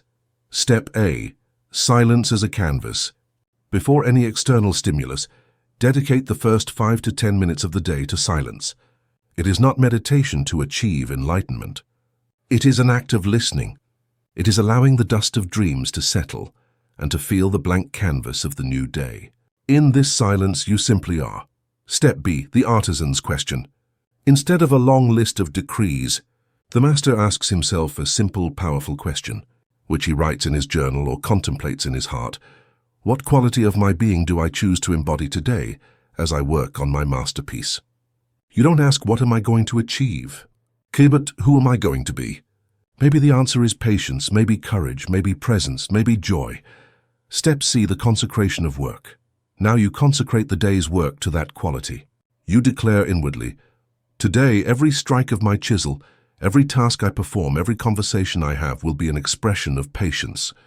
Today my job is not to finish the project. My job is to embody patience. That is my only goal, the alchemy. This ritual radically changes the game. It frees you from the tyranny of results. Your success for the day is no longer measured by how much progress you made on the sculpture, but by how faithful you were to your intention to embody patience. This means you can have a day full of setbacks and failures and still consider it a resounding success if you remained in your center of patience. Joy is shifted from the achievement to the embodiment. You have transformed your day from a to-do list into a spiritual practice. Second discipline, the hunt for flow moments, the art of savoring. Joy, as we have seen, resides in the state of flow, in those moments when you are so absorbed in the process that you forget yourself. These moments are the nectar of a meaningful life, but they are often so subtle that they go unnoticed, drowned out by our obsession with the final outcome. This discipline is the art of becoming a joy hunter, the practice, the anchor of consciousness. Choose an anchor, a signal to remind you to pause during the day. It can be every time you drink water, every time you get up from your chair, or a silent alarm on your watch every 90 minutes. The Joy Detective's question. When your anchor is activated, pause for 30 seconds. Close your eyes and ask yourself this question. In the last little while, was there any moment, however fleeting, in which I felt completely absorbed, in which I felt a hint of flow or joy in the process? Maybe it was during those 5 minutes, when you were so focused on solving a problem, that the world disappeared. Maybe it was in the sensation of your hands working the wood, the earth, or the keyboard. Maybe it was in the moment of connection during a conversation, when you truly listened to the other person, the seal of gratitude. When you identify one of these moments, don't let it pass. Savor it. Relive it in your mind for an instant. Feel the gratitude for that sensation. You are consciously anchoring and celebrating the joy of the process. The alchemy. This practice reconfigures your nervous system. It trains your brain to stop looking for happiness only at the finish line and to start finding it on the track itself. By repeatedly celebrating these small moments of flow, you are teaching your being that the process is, in itself, the reward. Gradually, your motivation will change. You will no longer work to achieve the future joy of the finished work, but you will immerse yourself in your work to experience the present joy of the act of sculpting. Third discipline, the ceremony of the fallen chisel, the art of finishing. As important as the way you start your workday is the way you end it. The tormented amateur ends his day with frustration, focusing on everything he didn't do, carrying the anxiety of the workshop home. The master sculptor knows that rest is as sacred as work, and he ends his day with a closing ceremony that honors both effort and imperfection. The practice. Step A, the last conscious strike. When you decide that the day's work is over, make your last action deliberate and conscious. It can be cleaning your tools, putting away your papers, closing your computer. Perform this final act with presence and respect. It is a signal to your psyche that the time for sculpting has ended for today. Step B, the contemplation of the unfinished work. Before you leave, take a step back and observe your work as it is, incomplete, imperfect, a work in progress. Resist the urge to criticize it or to make a mental list of everything that remains to be done. Step C, the blessing of what was done. Instead of criticism, practice blessing. Place a hand on your heart and acknowledge the work you did do. Say inwardly, today I did my work. I showed up. I was faithful to my vow. I honor the effort and I celebrate the progress, no matter how small. The work is in good hands. Now I rest. The alchemy. This ceremony frees you from the cycle of perpetual dissatisfaction. It teaches you to find peace in the unfinished. It separates your identity from your productivity, reminding you that your worth does not reside in how much you do, but in the consciousness with which you do it. It allows you to truly rest, recharging your energy for the next day, instead of carrying the weight of the workshop into your dreams. You are making peace with the very nature of life, a continuous process of becoming. And so, sculptor, you have received the final discipline. You are no longer a slave to your goals, but a lover of your path. You have learned to consecrate each day to the process, to find the nectar of joy in the small moments of flow, and to find peace in the beauty of your own magnificent imperfection. The tyranny of destiny has dissolved, the anxiety of arriving has vanished, and in its place a serene joy has been born. A wholeness that does not depend on any future achievement, but emanates from the simple, sacred act of showing up, day after day, before the marble of your life, with the chisel in hand and a song of gratitude in your heart. You have completed the shipyard manual. You have learned to build your ship, to chart your course, and to navigate with mastery.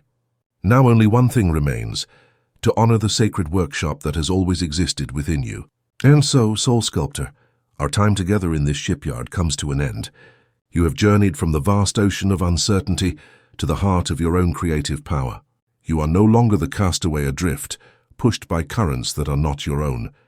You have become the captain of your own voyage. Together, we haven't found a treasure map that will take you to a magical island. We have done something far more important. We have built your ship.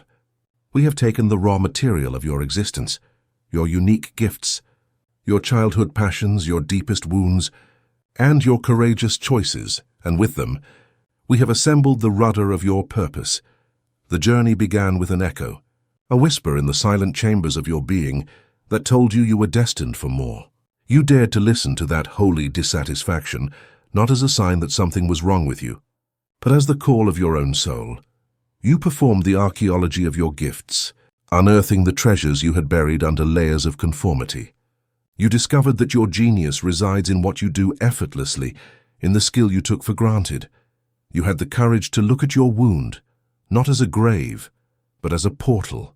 You learned the lesson of Viktor Frankl, that the ultimate freedom is to choose our attitude toward any circumstance, transforming the lead of pain into the gold of compassion and purpose. Then, as the sculptor who has chosen his marble, you faced the tyranny of choice. And instead of paralysis, you chose the power of commitment. You declared your burning yes, burned the ships of your old possibilities, and consecrated yourself to a path with the unshakable loyalty of your silent vow. You learned to be the master of your workshop, to find meaning not in great monuments, but in the way you infuse every everyday task with the energy of excellence and service.